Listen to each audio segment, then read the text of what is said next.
I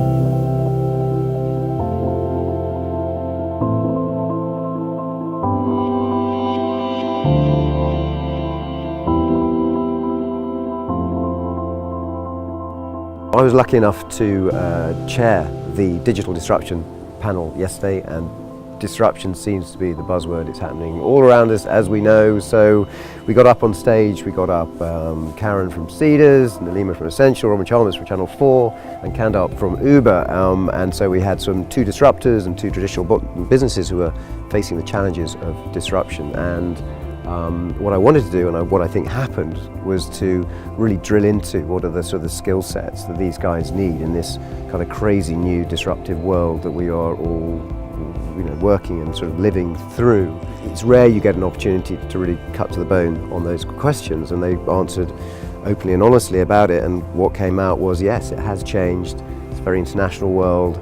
You can't be risk averse. It's a multifaceted skill set you need. The laws are the backbone, but Christ, it's about being business-like as well, and just kind of on your toes. But it was a really energetic session, and I think timely and very, very topical. I would describe disruption within a particular sector of the economy, or disruptive companies, actually just changing the dynamics of a particular industry or sector.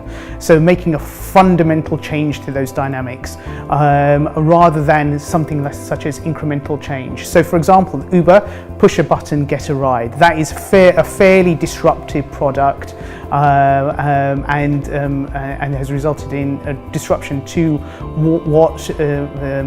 to the private hire vehicle industry. My predictions for in-house legal departments over the next 5 years would be that I continue to see the growth of in-house legal departments. I see the value proposition of an in-house legal department being very attractive to a company, and effectively what we're more and more likely to see is direct competition between in-house legal departments, where you have lawyers with business skills which are able to advise the business, and private practice solicitors who are providing a service. And more, because of the cost points of private practice and the model that private practice uses in order to maintain PEP and so on, it's not economical for the business to actually utilise private practice for day-to-day legal work. So I think the biggest challenges facing general counsel today are probably the pure scope of work that is being put into general counsel's remit.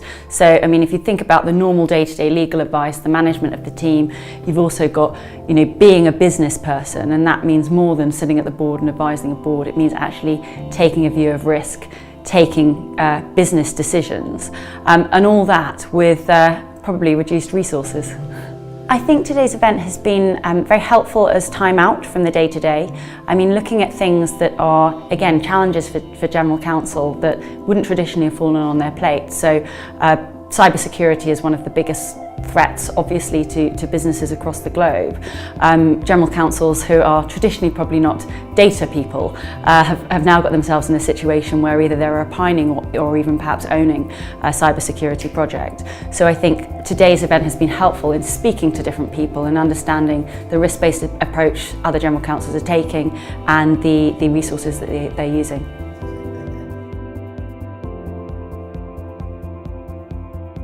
I think at the moment the key challenge for GCs is that they need to find their place of influence in the evolving ecosystem of legal services.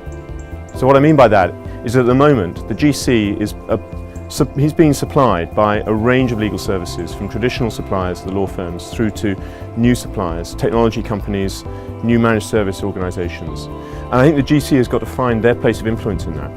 Because at the moment, things are coming out of the blue, they're coming out of left field and new startups in legal technology. And I think the GCs need to really do that. Of course, separately, you've got the challenges in a different type of ecosystem, which is the whole ecosystem of risk and compliance. And GCs continually, and they always have had to do this, is find their place of influence again in that context. I think any organisation that's represented here today is facing new challenges on regulatory and compliance front. And so it's really trying to get ahead of that The role of the General Counsel has been transforming for the past 10 years very quickly. I think over the next few years we're going to continue to see more synergies between the GC and the senior executives of the company, the CEO, CFO, and I think we're already seeing it where GCs are equally as powerful as the CFO, CEOs, and other important members of our senior management of our organizations, and it will continue to become even more important, particularly as the world becomes, so many issues and risks to be on top of, that the General Counsel will be even more value in helping manage those risks in corporations.